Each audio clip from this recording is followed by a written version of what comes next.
like a little bit of a delay, but feel free to get started. Right. What's up? What's up, everybody? What's up, YouTube? What's up, YouTube? We're here. We're doing this. What's up, Joe? What's up, Leonardo? Hey, give us a shout out where you're watching this from today in the world so that we know Delay, where but you feel are. free to get started. Right.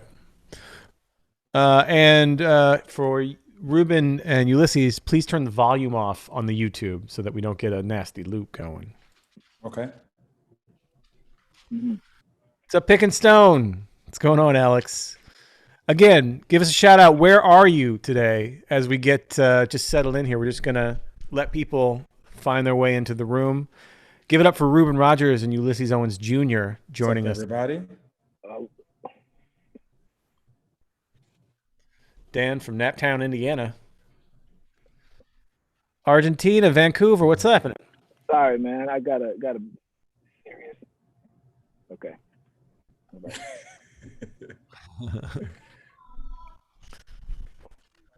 What's up, Michael from Michigan? Tim from Michigan. Good to see y'all. There's a serious delay right here for me. Let me see. Yeah, there's going to be a delay between YouTube and the Zoom call. Big time. Okay. So let's keep it here. Let's keep it locked. Should I turn off the YouTube? Should I turn off the YouTube somehow? You can check it out for the comments, but I wouldn't watch it. What's up, everybody? What's up? Rome in the house.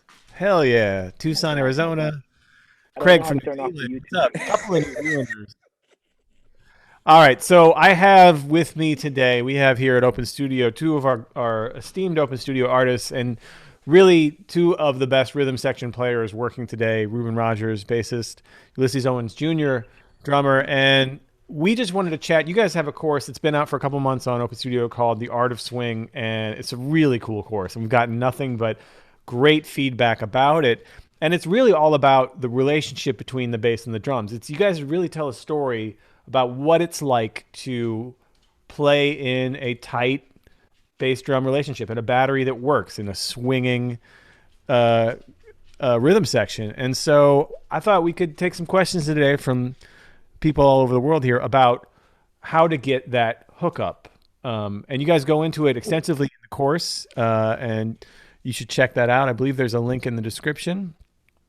But so anybody has any questions about anything for Reuben and Ulysses, please leave it here in the chat.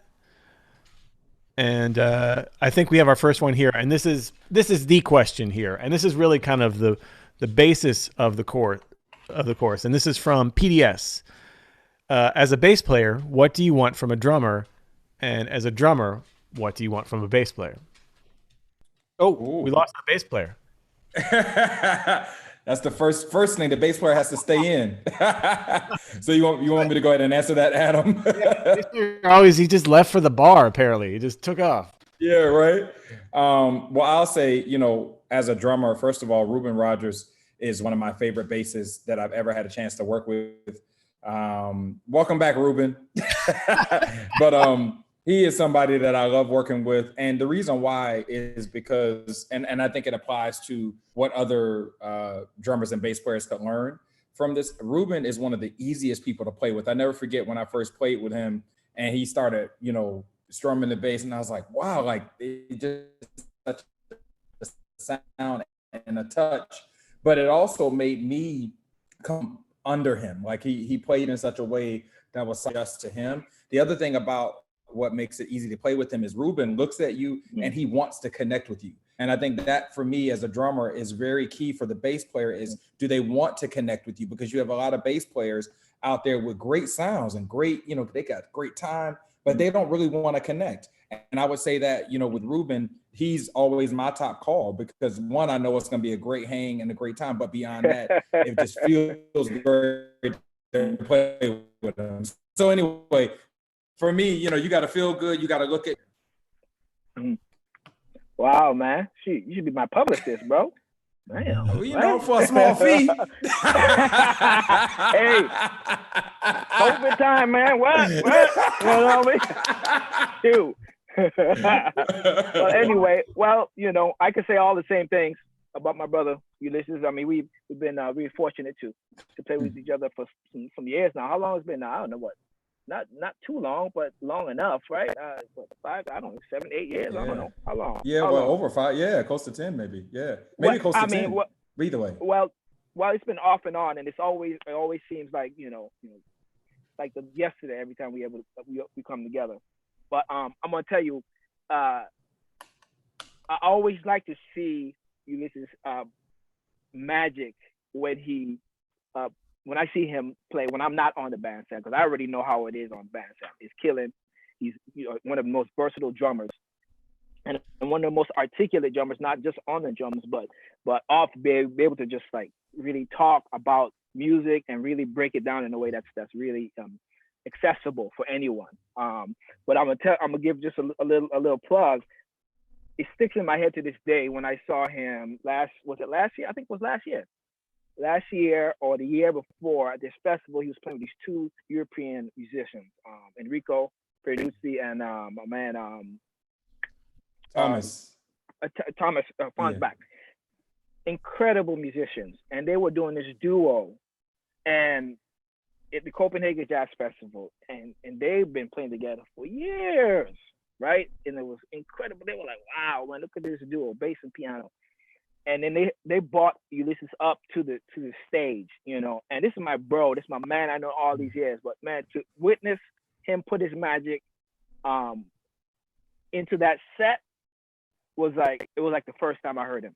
It was like the first. I was like, what?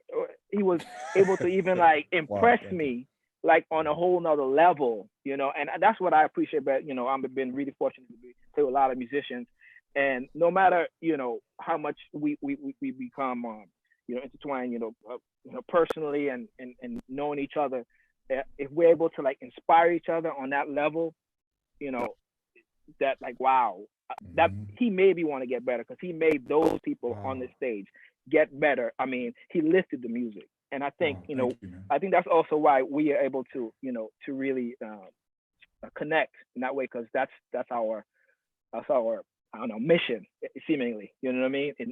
In music. That's really great.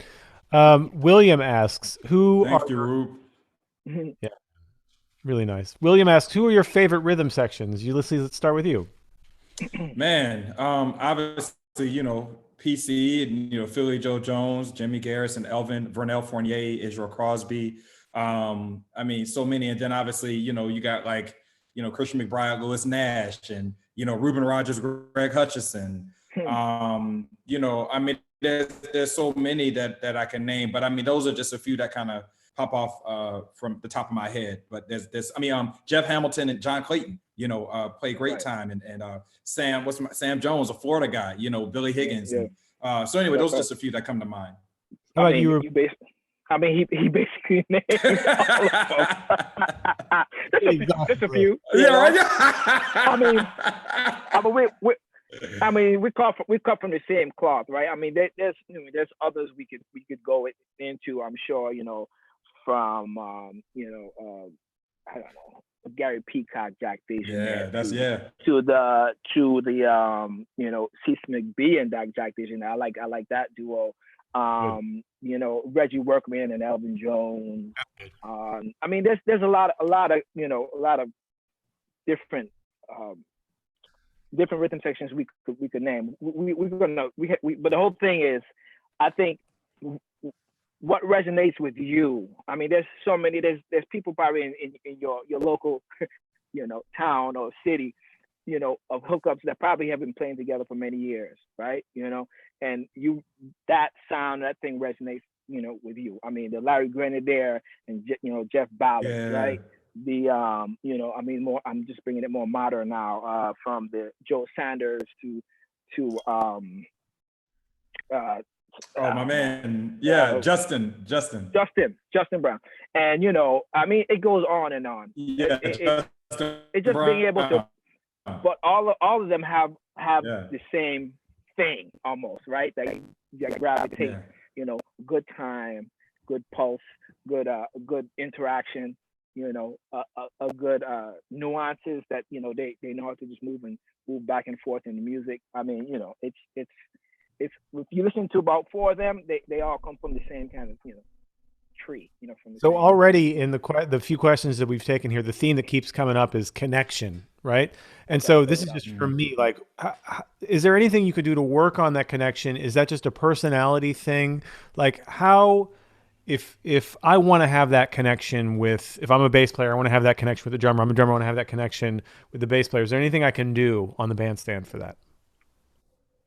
Doing it over and over and over and over and over and over Yeah. and over and over and over and over. Wait. And over and over and over Yeah. and over and over and over and over and over and over and over and over and over. No, really. I mean, there's something to that. There's something to that.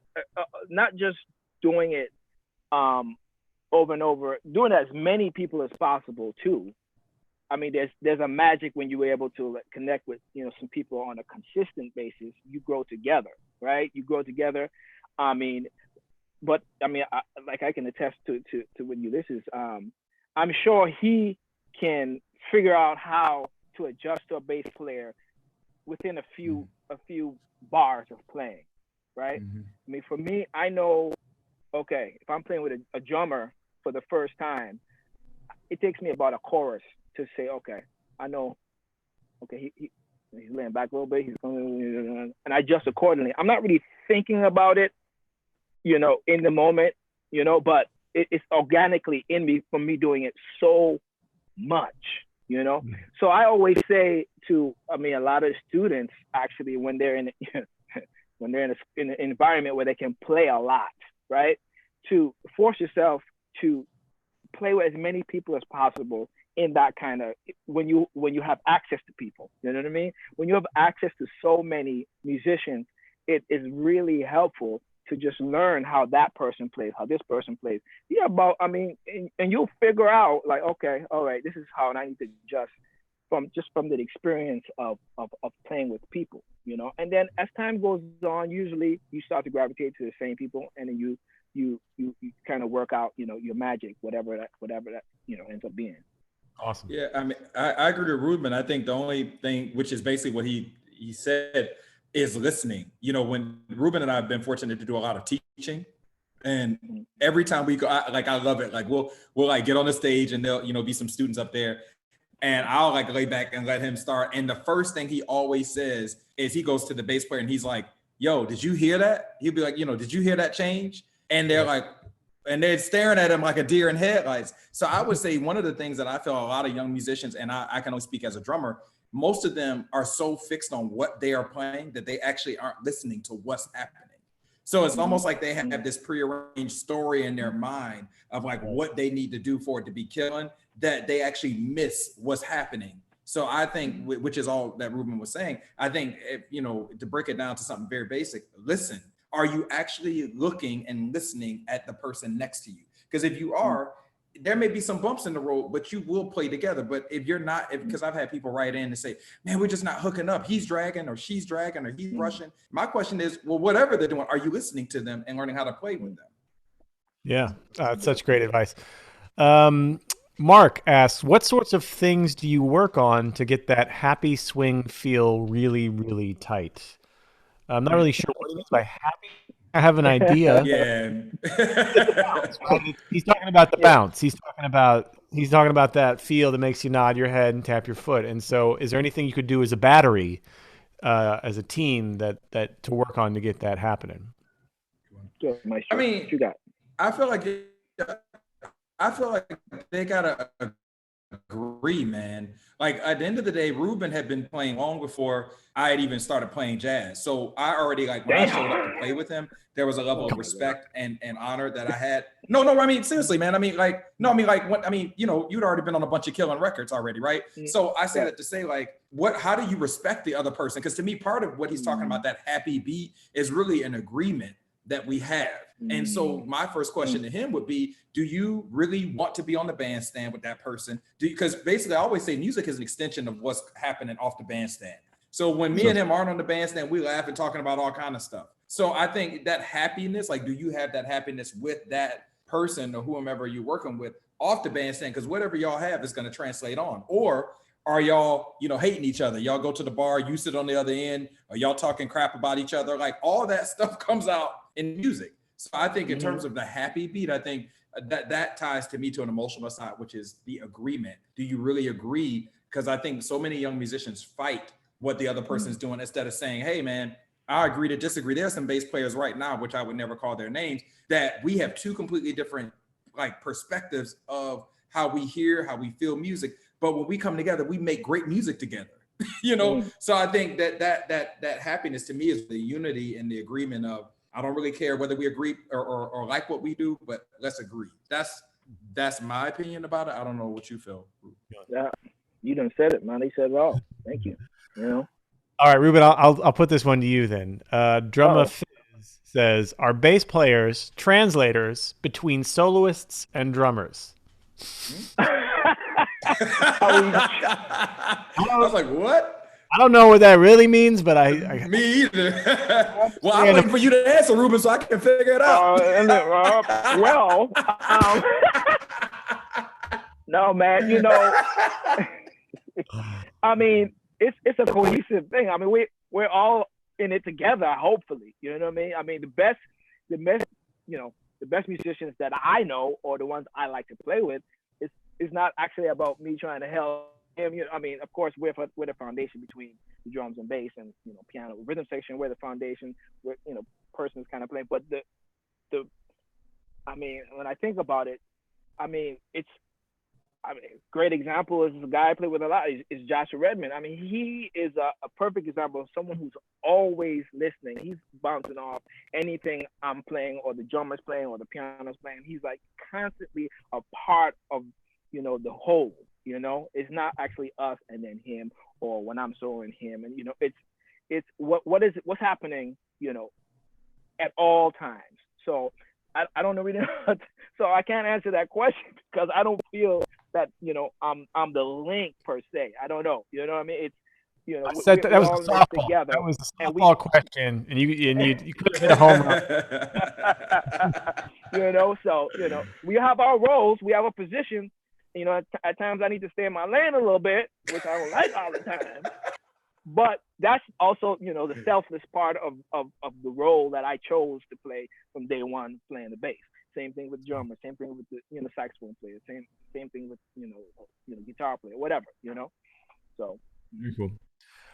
Esteban asks, any exercises for drum and bass to practice? I mean, you guys go through some drills on the Art of Swing course, but is there one or two that can be really helpful, maybe as people are shedding the music together, or can work on as a team off the bandstand?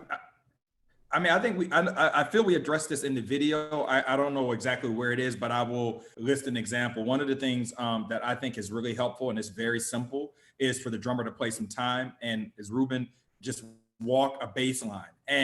And hear me out. I don't just merely mean you sit down as the drummer and you play time and the bass player just play time. Like, connect with each other, and also really like try to sync up the time. And one thing to me that I love about playing, there's many things, but I love about playing with Reuben, he makes the music feel so good that like he starts dancing. And I know like when he starts like moving, or he like starts like, or like he'll stomp, I'm like, oh, this feels good now. And so I say that to say, like, you know, take a blues, right? You know, take a blues, just F blues, B flat blues, whatever, and just in drummer, and don't do anything extra. You know, I'll be a little technical, 2 and 4 on the hi-hat. If you want to feather on the bass drum, cool. If not, no feathering, light comping, or really try. Sometimes I'll just like I'll like tie my left hand behind my back and just be like, how can I make it feel good with just the right simple hi-hat? And if you can really make the time feel good doing that, and the bass player doing just walking, and try to do it for like 10 choruses, you know, to the point where you're dancing yourself. I think that's a great exercise. But Rube, I don't know, you know, what you. I mean, I tell you what, I've been playing with, you know, the great Greg Hutchinson. We've been playing together since 98, maybe, something like that. And you know what? When we first started, I mean, we had a hookup from beat one, but almost early on, we used to do that. We used to actually just play time. We man, just stop playing your ride. Let me see what you feel. And he just started a tempo. He just started playing a groove, and we just laying it for a second. We just laying it. We used to do that, and we had like extensive sound checks that we would just do that because we enjoyed it, and also we was trying to figure each other. And you know what? 22 years later, we still do that. Wow. That's funny. We don't think about it anymore, but like he's usually the first one to come to the sound check because he's setting up the drums or whatever. But as soon as I set up the bass, we just go at it. We just exchange for like easily 20 minutes before everybody comes in. Wow. Almost every sound check. When I had to think about it, I'm like, organically, that's always been our thing. And we just know we just trying to just feel each other, just see where the ins and outs. We might have seen each other for about, 3-4 months. You're like, well, where you at now? Where you at now? Okay. Wow. And, as soon as, sometimes I just, as soon as I get my stuff together, he might be doing something. I just start playing something or groove or something. He's right there. And we just trying to just get it back in our, there's something to just doing it over and over and over and over and over and over and over. You know what I'm saying? There's there's no substitution really. Yeah. That's deep. Until you figure it out. So yeah. I mean, that's both an amazing answer and not surprising answer, but just hearing you all over the years so much. Yeah. That's really, really great, man. Pick and Stone, Alex asks, I've asked this on a couple of our live streams. So how do you all internalize larger chunks of time/space without counting? Like learning how 8-bar sound at 220 without counting, feeling space. So it sounds like feeling form and space in various ways. For me, it's a very simple thing. Especially, I work on this with bass players a lot of time. Especially feeling that slow tempos is probably the hardest tempos to feel, that in between time, right?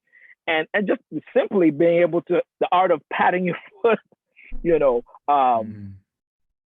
in a very consistent manner.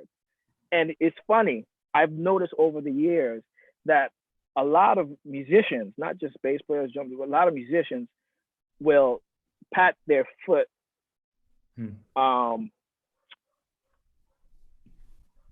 with their on the opposite, not the heel, but with their toes, right? The toe down, toe down, right? And I've noticed for myself and watching a lot of other musicians, when you pat your foot actually on your heel, your time is usually a little more consistent. Okay? That's one thing I've noticed.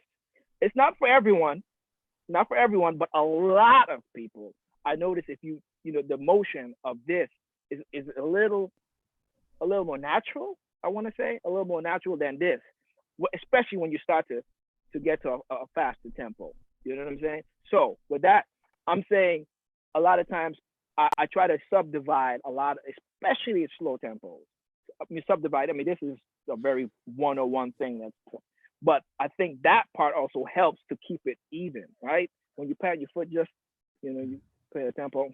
And this is something I actually learned from I hate to call his name so much. I hate him so much. Greg Hutchinson. He would always pat his foot. He would always pat his foot. The subdivision. I would hear it over in the distance, like flick, flick, flick. If we were playing something here, he'd be click, click, click, click, click. If it depends on the stage, if you hear it, and he'd be doing that subdivision. I'd be like, man, that's loud, man. Why are you doing that all the time?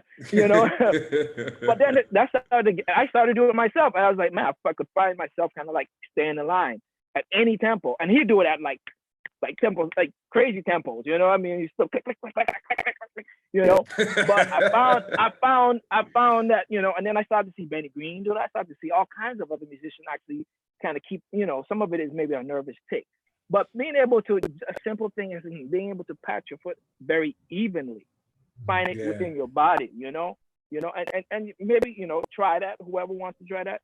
What comes natural? This, when you do your foot like that, or you do your foot like this, tap your foot like this. That's one little thing that I can say. I mean, that works a lot on slow tempos. I don't know what you have to say, Ulysses. Yeah, I can't really add much more to that. I mean, I think another thing that helps with your building your internal clock is how you practice with the metronome. And I've seen Reuben actually do this at a at a clinic or something, we talked about it. Like I would play like, let's say, 100 BPM and turn the metronome on, maybe 4 bars, and then click it off. Can you keep on, keep the time going and then turn it back on? And so I think that internal clock can get conditioned, not just you playing with a click being in your ear, anybody can do that, but can you maybe play sort of games where you turn it off and on, and then that's where you really get to see, is that internal clock really lined up or is it sort of out of alignment, And then I agree absolutely with Reuben. For me, I like to tap my heel, and there's something about the heel, being able to feel that time, it connects to me with that grounding part of myself. So I think if you can't pat your foot, I think there's maybe a disconnect there. So I encourage everybody to do, to be able to do that. I mean, another thing is that I see a lot of people patting their foot, especially like this, and it's almost 90% of the time I see it off. It gets off. It's like they on for about 2 bars. Yeah, absolutely. And then all of a sudden, like, I'm back on it. Absolutely. And not to run this in the ground, but I want to make sure there's these schools about whether metronomes are great for you or setting up your time or whatever. I strongly feel having a reference, especially in this time when you're not playing with people, whatever, having a point of reference is very important. When you're working, with time or whatever. Even if you have a drum machine, even if you have some app or something, that at least something to keep you in check. You know what I'm saying? Make sure that you use it as just a reference to keep you honest. You know what I mean? And that in turn will help you as time goes on. I want to add to that real quick, Reuben, because I've met so many young musicians who they're like, yeah, man, I'm just trying to work on my time. And you hear them play and the time is all over the place, right? And the first question I ask them, and I'm not just talking about drummers, I'm talking about pianists, singers, everybody. And I'm like, so how much do you practice with the metronome? And they're like, not much. And I'm like, so you don't see the connection between your time is all over the place and you don't practice with the metronome. So to your point with Reuben, like if you're having time issues, you're probably not checking in with either the metronome or, to your point, an app or some kind of rhythm section component. So then when you get on the bandstand and you feel a drummer, playing and you're like, man, I don't know what to do with that. Probably it's because you keep practicing according to your own beat. So you're not confident. You're not confident in your own time. You're not confident in your own. I heard someone once say, when asked, I forget who it was, but they were asked like, won't practicing with a metronome make your music feel non-human? And they said something to the effect of like, I practice with a metronome so I can feel human.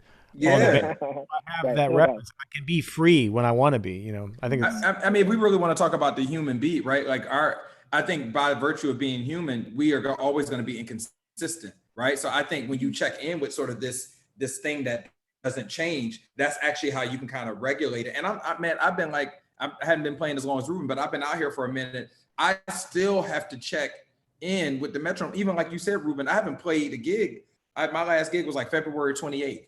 So I sat on the kit the other day and I was like, woo, I recorded myself doing something. I was like, hey, but you need to spend a few days with the metronome, because it just by virtue of I haven't been playing. So no doubt. I said that to say, I don't care how many records you're on. I don't care how many, how famous you are. At a certain point, if you haven't been conditioning that muscle, you got to go back and build that muscle up. No doubt. This is going to lead us right into a great question by Steve. Can you talk about micro versus macro time and your experiences on pushing or pulling the time with intention to still make the beat feel good? And this leads right off the question of metronomic time and making it human and all that stuff. And I know you guys talk about this too in the chorus about the push-pull element, right? And how that works. Go ahead, brother. I mean, I don't understand the macro versus micro as it pertains to time. I don't even understand that, but I'll address the push and pull. What I will say, like, for instance, when I played, most people know my playing from working with Christian McBride for many years. One of the things I noticed about his playing, and I'm going to use him as well with Reuben, Christian plays very much in the middle, like smack dab in the middle of the beat. So my experience with him was that he kind of held down that middle sort of center, and I was the one that kind of leaned forward because that was where my time was. Versus to me, I felt like with Reuben, it's a little bit different because we both kind of can hear, like Reuben, if he's playing certain styles, he goes back, being from the islands, he can sit really deep in the beat. But then if we're swinging, he may lean a little bit. So then I may say, okay, let me pull back. So I think, to me, whatever it is I look at what is that player doing and how do you adjust organically. Like I always say to people when I played, and it was similar with Reuben, when I played with Christian, we only talked about time one time. It was the first day we were we played at Kumbla, ironically, where Reuben is in California. And I never forget, we were at sound check playing time. And he literally looked at me and he said, hey man, he literally took his hands and he said, and he just leaned his back. And so I said, okay. And I did that. He said, all right, baby, we good. And we never talked about it again for 7 years. So okay. I say all that to say, I think you got to really pay attention to where that person is and make sure it lines up, even if that lineup is this person is here and this person is there. But I also don't think it can't be forced though. You know what I mean? And that's the hard thing, because I see guys being like, and I'm gonna shut up so Reuben can talk, but I see guys being like, oh man, I play on top, and they literally sound, it feels like somebody's pulling the music in this unorganic place. So like I said, Christian made that one note to me, or even when Reuben first played, I remember Reuben played, has a lighter, it's like full but lighter. And so I was like, oh, I gotta light my touch, and it made me more sensitive. So again, Reuben never said that to me. He just set the volume where it was and he never touched the knob again. So I was like, oh, I guess that's where it is. So I think we gotta let our ears make adjustments. Anyway, I don't want to ramble. I mean, on that point is like it's funny. I would always have everyone over the years, a lot of drummers would be like, man, can you turn up? Can you turn up? Can you turn up? And I would always be like, no, I mean, you must be playing too loud if you can't hear me. You know what I mean? I mean, if you can't, and I would purposely always keep something low, so we can. And tell you the truth. And sometimes I'm like, once I done got him in check like that, and then I'll be like, okay, I'm gonna come up so that because I can't, no matter how much I turn up or whatever, it still affects the music, still affects a certain and that means you need to be sensitive to the no matter how big of a sound or how big of a volume or how loud the volume is. The bass is always going to be felt. It's like the range, the timbre of it is always going to be below everyone. I can have it up to 8, and you hit that cymbal, it's going to mask me out no matter what. It don't matter. Yeah. You know what I mean? A trumpet player goes, bass is gone. Piano player goes, bass is gone. You know what I'm saying? So if you don't find a way to kind of bring people down, and over there, I mean, it took me a while to kind of stay with it, to be like, okay, well, I'm still playing acoustic music, right? So let's try and find a happy medium, especially when I'm playing with certain people on a consistent basis. It's easy to do that, But as far as trying to deal with time, I think all of that comes really organically. Also, again, just from trying to find your space in the music, or play with a drummer or a percussion or whatever, even a piano player, where it doesn't seem like it's a fight. You know what I mean? And that's also letting go of certain things, right? Being really selfless in the music and be like, okay. And there's been plenty of times where I'm trying to control it a certain kind of way, and I'm like, okay, it's rushing. Hold it back. And that musician's not is not hearing it. Is not feeling it. They're like, cool. They're in their vibe. And that's when you just need to not let that seep into the music and into your mind. And you just maybe need to go with it sometimes. That part, when it speeds up sometimes, I don't mind that. It's when it's dragging. That's probably when I'm ready to just pack up the bass and just go home. But this comes up. I mean, this is around about getting away from what the question is. What was the question? But the biggest part about all of this we're saying is that there's always going to be a situation, right, where someone, not always, but there's a lot of times that someone in the bandstand is doing something that you're not agreeing with, right? right? We've all been in a position, where like, oh man, if the piano player, if the piano player would stop doing that, man, it would make everything better. Oh man, if the drummer would, do this, it would make everything better. Not knowing the energy you're putting out, it's just messing, it's just affecting the music, subtly, right? It's making you subtly. And probably 7 out of 10 times, if you put that energy, it's coming back to you somehow, right? And all of that's going into the music. So I'm just saying, whether it be tempo or whatever, it's all about adjusting and being willing to adjust accordingly, right? Now don't get me wrong. There's been times where you need to just like be assertive and be like, here it is. I always tell my bass players, I'm like, get your time and be confident in your time to the point when you're wrong, everyone still follows you. Yeah. You know what I mean? As a bass player or as a drummer, you know what I mean? When you're wrong, but you got to pick and choose those times when you have to be assertive. You know what I mean? It can't be all the time because that's not good for the music. Yeah. So there's just so much discussion here about almost every question that's come up. It always seems to come back down to communication and listening. And I'm just wondering, are you actively listening for anything when you're playing together? When you're playing a gig, what are you listening for? Are you listening to the music as a whole? Are you listening to specific things? Are you going back and forth? What do you guys listen for when you're playing? You want to go? For me, usually I'm the first thing is making sure that me and Ulysses, me and the drummer are like set. The time is right, but that's usually quick. That's fast, And on the rhythm section, I think I'm listening all the time to everything. I think that's the superpowers of jazz musicians.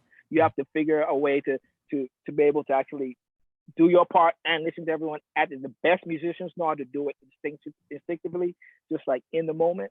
But for me, for the most part, I'm probably trying to get it together. What's happening with the rhythm section, make sure that we're together, and I'm doing my part, doing whatever to make the whole sound good.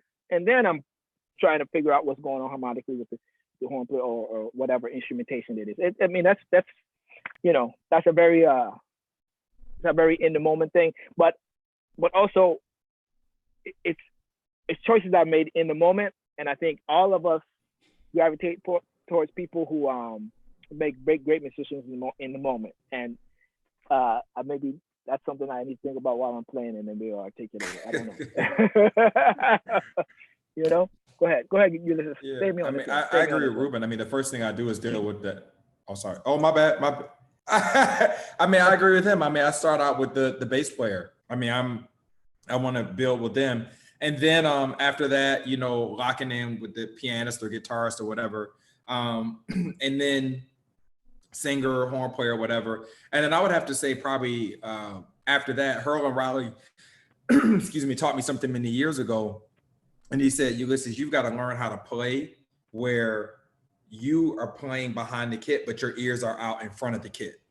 And that really changed how I played, because what I started doing was making choices based on receiving the music and not just experiencing the music.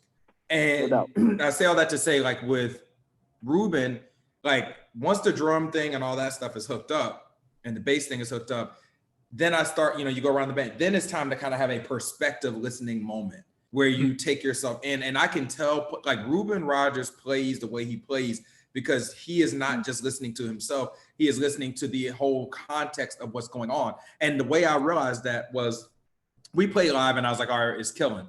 It wasn't until I went back and started listening to some recordings we had done. And I started listening to his lines and started listening to all these different harmonic choices that he had made. And I was like, whoa, like that's what made me want to call him all the time. Because it was like, live, it felt great. But when I started understanding that when we're done with the gig or the recording, when I live with the record, there's going to be all this other, as he says, magic that he plays.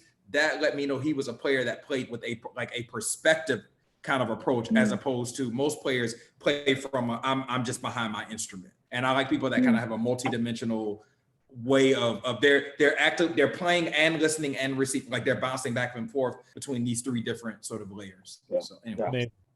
Awesome. Amazing answer. Michael asked, this is a great question. Non-musical question, technically. Humility and a good hang seem to be important to you guys. How important is it for the hookup? Oh, man. Absolutely. Absolutely. That's priceless. That's priceless. Right, Ulysses? Cheers, brother.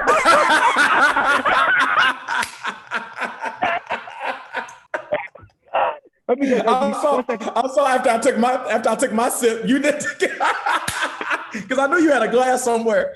How about the hang, folks? How about the hang? Is that right? Yo, I'll say it quickly. And like Reuben is he's one of the greatest musicians in the world.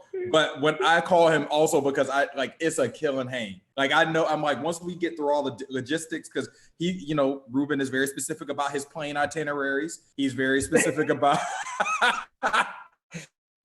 what's the hotel? Like, so once we get past, yeah, right. And when I know he's on the gig or I talk to management and they're like, Reuben confirmed. I'm looking forward to that date because I'm just like, man, it's gonna be great. So anyway, the hang is absolutely important. I'm gonna tell you something, and Ulysses is a perfect example, and I would say that I think I've probably had some longevity because of this. you once you figure out, how to play over B flat blues, have some good time, and all the musical things we're talking about. I think also the best sidemen, not just sidemen, artists and leaders too, are good personality managers. Okay? When I say that, it's like, I think there's been many situations where I've been in that I've been like, man, anybody could have done this gig. Why did this person fly me all the way over here to do this? You know what I mean? And, put me in the hotel and all this, put up my nonsense. And I've noticed over some time, and a friend of mine's basically a couple times, this one guy in Copenhagen, I remember him telling me this. And we got along so well. And he gave me like demos of the band playing. And I was like, I had to pull his coattail. I was like, yo, man, you could have saved so much money if I wasn't on the session. I gotta be real. Why didn't you use this guy? He's so good. He's telling y'all he's like, cause he has a bad attitude. You know what I mean? And people don't realize, especially in a touring environment, which we will get back to one day, people. It's a big deal. That whole personality management, being able to bob and weave through people. But be organic and be yourself. I'm not saying you got to be fake or whatever, but being able to just, as I said, bob and weave through personalities in order to manage. It's the same thing that happens on the bandstand. It translates. It really translates. That's something very real. So that's why it's so easy for Ulysses. I mean, and all the the host of other people I've been able to play with. I mean, right now, I can't think of anybody I have a bad relationship with. I mean, text me later. Maybe I'll come up with that. But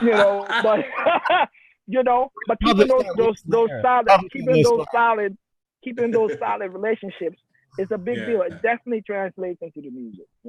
Well, and I'll just say this is really, I'd say my playing and my association to the music and musicians changed when it wasn't like, oh, I'm trying to get a gig, I'm trying to accomplish something, and it was just family. You know what I mean? Like Reuben and I, we've been texting this whole time, or checking in with other cats like Christian Sands. At a certain point, it has to become less about the music and, oh my God, I'm trying to get a gig, and like, who is your family, man? Like you're not, And I think for Reuben, there's that part of him that obviously he's a name in jazz. He's been out here, but I literally call him because I'm like, that's my brother. We need to make sure we hit a few times a year at least, And I think for younger musicians who, to Reuben's point earlier, that are establishing those relationships, you want to find. I mean, some of the people that we know, like for instance, Jonathan Batiste, Jonathan, the same band he's using on Late Night. I remember when he first started playing with Joe. When we were at Juilliard together. I mean, they've been playing together. I mean, Joe was playing gigs at at a pub and a bar with John, and now he's on late night television with him. Same. I'm sure with Josh as well. Y'all been playing with him for years. So I think you know, don't slight the people that are in your life now musically, because those are people that can be part of your journey throughout, you know, the rest of your life together if we're fortunate. No doubt. No doubt. It's awesome. So we've had a series of interesting questions from Dwanil. Basically is an Indian musician and has a hard time transitioning, wants to play jazz, but has a hard time feeling it. And I think it's kind of an interesting point because it says Indian classical music has an emphasis on 1 and 3 and then the complex rhythmic patterns. So any advice about how to change that outlook and get the feel of jazz easier? You got that, Reuben. Listen, you have to listen. It's a simple question. It's I mean, you have to listen, I mean, like, excessively, you know? I mean, I have found a lot of, not just Indian music, some other music, other people who come from a different background, asking a very similar question, trying to figure out how do I translate. I mean, you have to know what it sounds like, first of all, you know what I mean? And you have to really internalize it. And that takes quite a while to really, really, I mean, grasp sometimes. Especially in this day and age when there's so much information. First of all, I think you need to gravitate, at least figure out, I mean, what feels good to you when you listen to jazz? What because there's an array of things. You know, we could talk about swing, we could talk about, you know, straight A, we could talk about a lot of different things, but what actually feels, what you gravitate towards when you listen to jazz music? Because I've gotten away from, like, you need to listen to PC and that's the sound you need to go Ray Brown or you know, no, there's a host, there's a gamut of personality in this music, and some people gravitate towards that, towards that. You need to maybe find a lane, at least when you first, you know, trying to get into this music, and what feels good to you, and really internalize it as much as you can just from here. You know what I mean? Just from here, that's like an overlooked thing, I think, in general.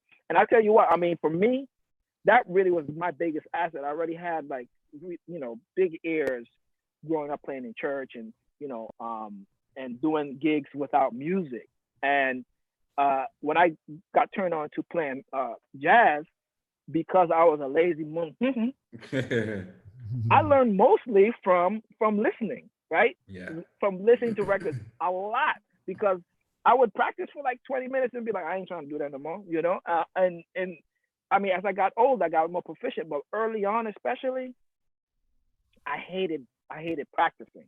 So my practicing was actually listening, internalizing the vocabulary over and over. And it just became, you know, it came into my pores and kind of stayed there, and, you know, and it came out, you know, once I started studying the music a little bit more. That was already in my head. I just couldn't technically, you know, play it at first, you know, because at least I had the sound in my head. I mean, that's a very, one of the most basic things that you can try and do. What do you think, Ulysses? Do you have any tips on coming to jazz for the first time and maybe wanting to get the feel? I mean, I agree with Reuben. I mean, my first jazz record was listening to Oscar Peterson and Buddy Rich, and then, you know, when I always tell the story about when I was 16, I met John Riley and he said, check out Philly Joe Jones. And so I agree with Reuben. For me, it was just osmosis. I listened like crazy. Because also I came from the church, the Black church, you know, Pentecostal church. So there were a lot of similarities, but there also were a lot of opposites. But what helped fill in the gap was listening. But then Reuben said it earlier, and I know some people may have thought, you know, maybe thought he was being dramatic, but he's right. The way to play this is do it over and over and over and over again. Like when I got that Philly Joe Jones record, I sought to work with everybody in Jacksonville at that time. I mean, I literally would go, you know, I was playing at bars and clubs and, you know, at baby showers and you know, all these different events, but playing that beat over and over again, you know, and that I feel like is what made me better. It wasn't so much even, like you said, I mean, I practiced, but what made me a better jazz drummer and then eventually musician was playing this music over and over again and listening to it and then taking what I listened and stealing from that, then deciphering it through my own language and become, then having my own language. So for me, listening and playing, that's gonna really narrow that gap between sort of familiar, lack of familiarity to familiarity. Those are the two keys. And when we say playing, I mean, I always feel playing with people is the end all be all. I mean, obviously we're not in a time where we could actually do that in person. I mean, actually, maybe you can a little bit, but not the same as we were before. But we will get back to that. But even playing with the recordings, like constantly. I mean, you have even more. Yeah. You have like even more resources to pull from and be like, okay, or whatever you're doing. I mean, just play as much as you possibly can, with records or with people. Awesome. Well, we have time for just one or two more here. Jamie asks, how much time have you guys spent? How important is it to learn and internalize standards? Ulysses, you want to kick that one off? I mean, I would say that question is the equivalent of a person that wants to cook and they don't want to learn anything about food, right? I mean, so to me, the jazz standard songbook is essential to jazz music. Even though, to Reuben's point, and he's played with a lot of versatile groups, and I've had a chance to play with a lot of versatile groups as well. But even as a drummer, I can sing the melody to pretty much anything I play. I don't understand chordal knowledge in terms of like calling out chords, but I can hear harmony very well. So I can hear chord changes and I can play over the chord changes. Or you say, hey man, play this tune, I can mark the form so you can know where we are. So absolutely, I think the jazz standard songbook is what teaches you those elements of jazz that are fundamental.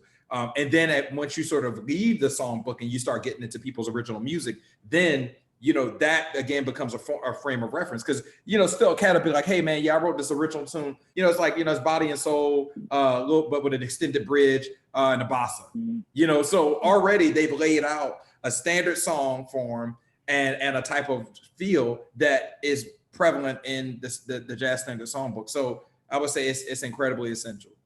Awesome. I mean, the standard is a body of work that you could, just the songbook, the standard, the jazz standard, whatever you want to call it, repertoire is something you can.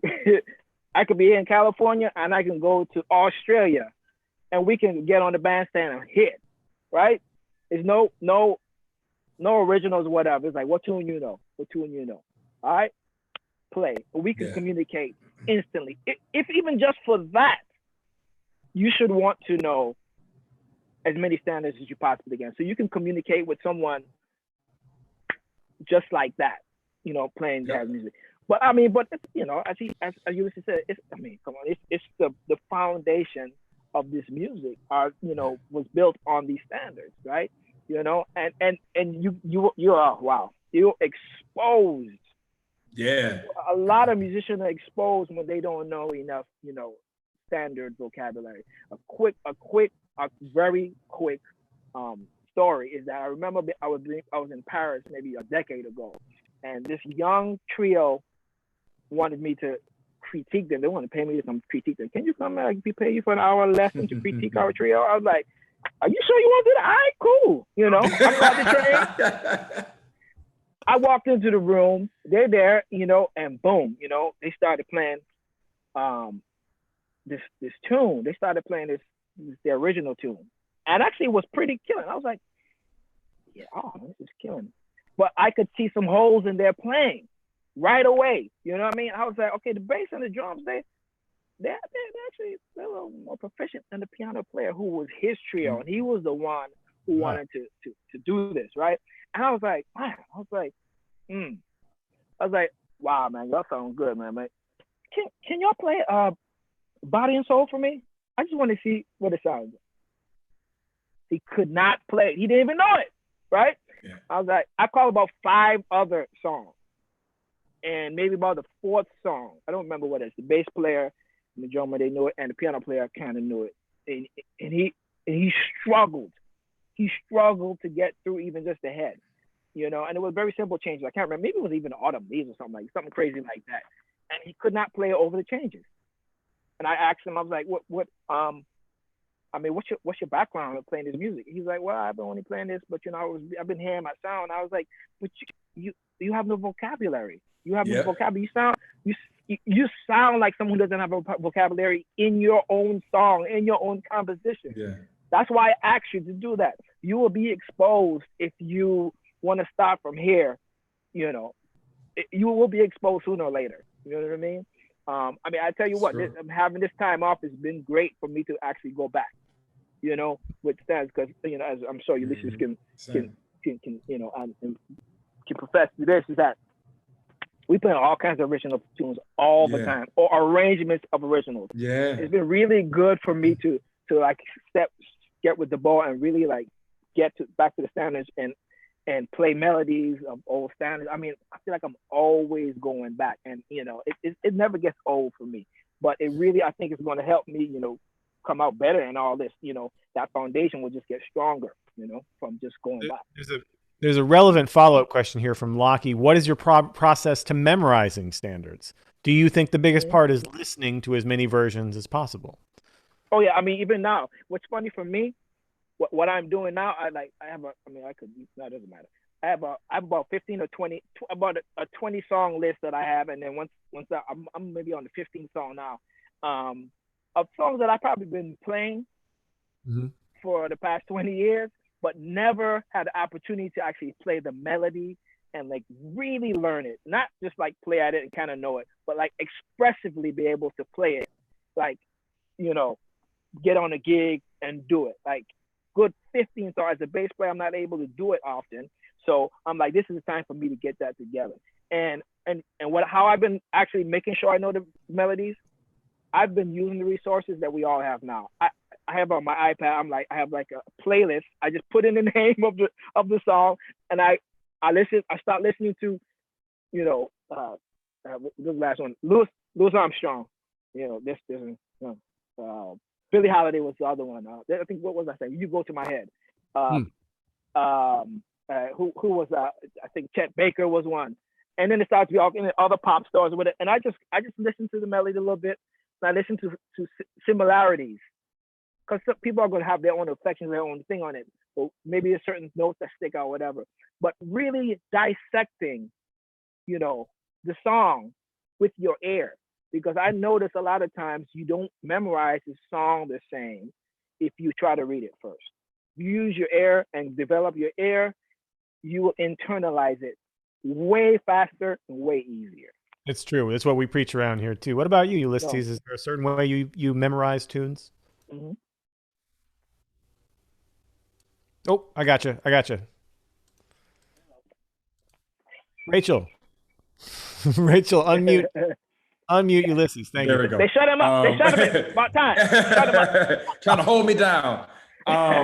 No, but I mean, I think the same way with Reuben. I mean, being a drummer, it's a little different process, because, you know, the bass is the perfect combination of understanding, you know, harmony and root movement. With drums, we primarily deal with rhythm. So I would say for me, I really focus on checking out the tune and listening to the tune. And then, you know, I'll check out a lead sheet. Sometimes a lead sheet will help because I can hear the movement, but then I can see the movement. And so if it's kind of like a tricky form, then being able to be like, wow, because, you know, growing up in church, you heard everything. So sometimes having that sheet can be like, wow, okay, that's why this, you know, this looks or feels weird, because there's an extended thing and I can see that, you know, 7 bar versus the normal 4 bars or whatever. So I would definitely say, again, my core though is listening. Like even now, like when Reuben or somebody will call me for a gig, I'll say, hey, send me the music via Dropbox. And then I literally will listen to the album first, maybe 2 or 3 times. Then I pull out the PDFs and I start going through the PDFs, because for me, if I can internalize it and then look at the PDFs to sort of measure what I've internalized, that's an easier process for me versus just starting with the sheet music. Now, there are times where, like in big band, where I'm just sitting down and doing a cold reading and they just put a book in front of my face. So that's different. But if I'm going to play a gig and I want to really feel like I understand the music, I will try to listen to, especially if they have the exact arrangements, I will try to listen to that stuff over and over again. Because I personally don't like looking at music. I would rather play something from memory